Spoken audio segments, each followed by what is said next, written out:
bien. Alors comme promis, me voici dans un terrain plus costaud qui se prête bien plus au jeu d'un terrain 4x4.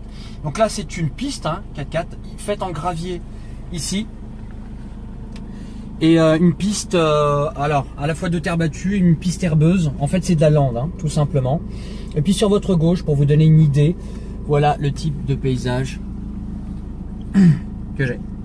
Alors, l'intérêt, c'est un premier franchissement. Alors déjà, rouler sur la lande. On va dire que c'est une petite entrée en douceur.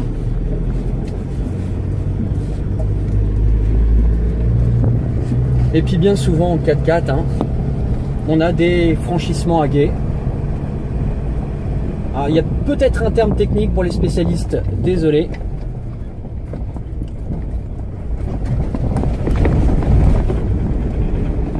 Voilà, sans problème pour ce premier test. Autre test, rouler sur de la lande, donc une lande herbeuse, il y a plein de monticules, c'est pas parfait, le terrain est très régulier, d'ailleurs ça secoue. Et donc l'autre test, c'est rouler à une certaine vitesse sur une lande non tracée par les 4x4, on ne triche pas. Et c'est ce que je suis en train de faire. Voilà, je suis en train de passer la seconde.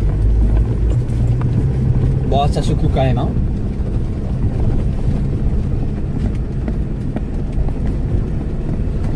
Mais le 4x4 suit, il ne bronche pas. Ça reste agréable, vraiment.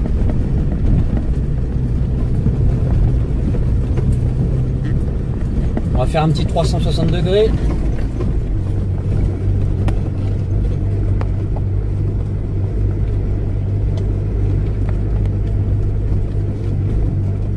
Très agréable, superbe. Vous pouvez revenir vers moi et je dis test validé pour le Land Rover Defender 110.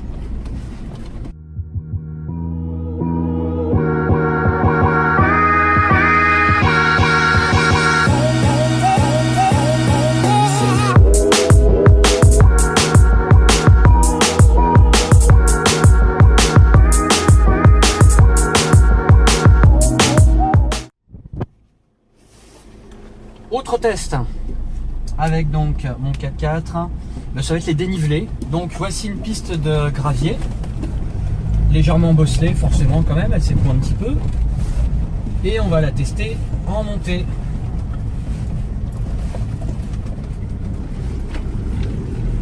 Alors je suis en seconde et je roule à 18 km à l'heure, je suis entre 15 et 18 km à l'heure, et on va voir si elle a assez de puissance pour une pente qui doit faire 10 degrés, 8 à 10 degrés, oui, sans aucun problème. Elle le passe superbement bien. Ici, il y a une petite bosse, ok, ça a légèrement secoué sans plus. Ah, quel bonheur quand un 4x4 répond. Donc je suis toujours en seconde, je suis même pas à 20 km à l'heure, je suis même à 15-16, je suis à un 15 constant.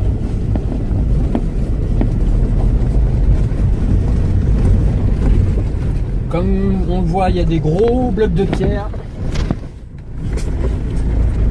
Ah, elle commence à montrer de légères limites, et non, je suis toujours pas passé en première. Elle est vraiment superbe, cette voiture.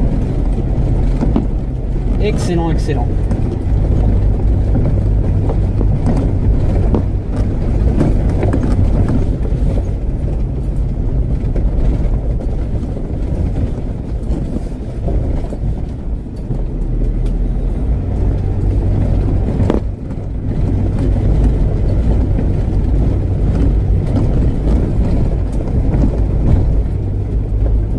Et sur la droite, un petit canyon, enfin une petite gorge. J'ai canyon, c'est un...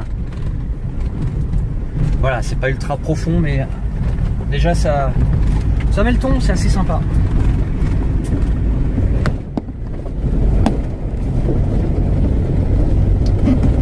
Et voilà, donc on va maintenant tester en sens inverse dans la descente. On va voir si les freins réagissent bien.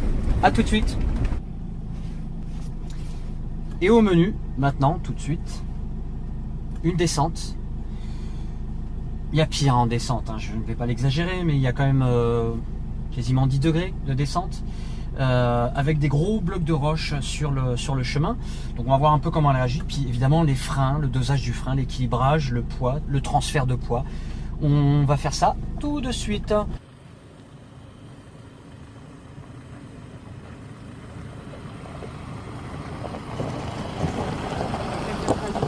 Je suis en première, le freinage est bien dosé.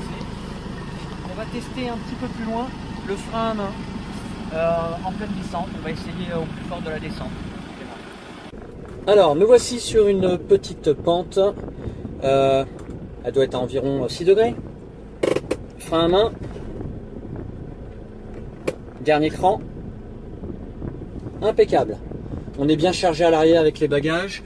Bon, il y a 2 passagers, on peut en mettre 7. Ce ne sont pas les tests maximaux, je vous l'accorde. Mais elle bronche pas. Elle est bien.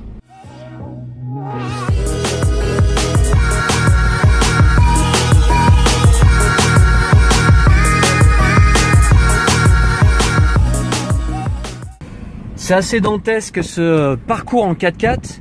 Voilà ce que je dois longer le plus souvent.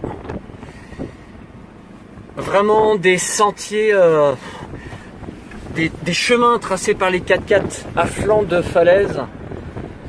Je vous garantis, je n'exagère pas, je n'aime pas exagérer. Je suis parfois à la limite parce que le chemin glisse, on ne le voit pas forcément. Pour ceux qui pilotent des 4x4, ils connaissent bien cela. En fait, on a l'impression de rouler droit, mais ça chasse, ça patine. Ça patine, il faut se laisser une petite marge quand vous avez ça. Et encore, ce que je vous montre là, ce relief, c'est relativement gentil par rapport à ce que j'ai traversé, à ce que nous avons traversé, puisque nous sommes 2 à bord du 4x4. Voilà, puis là il ne pleut pas, il refait beau à nouveau. Mais vous imaginez un petit peu, hein, c'est plus que Camel Trophy, c'est Survie Trophy.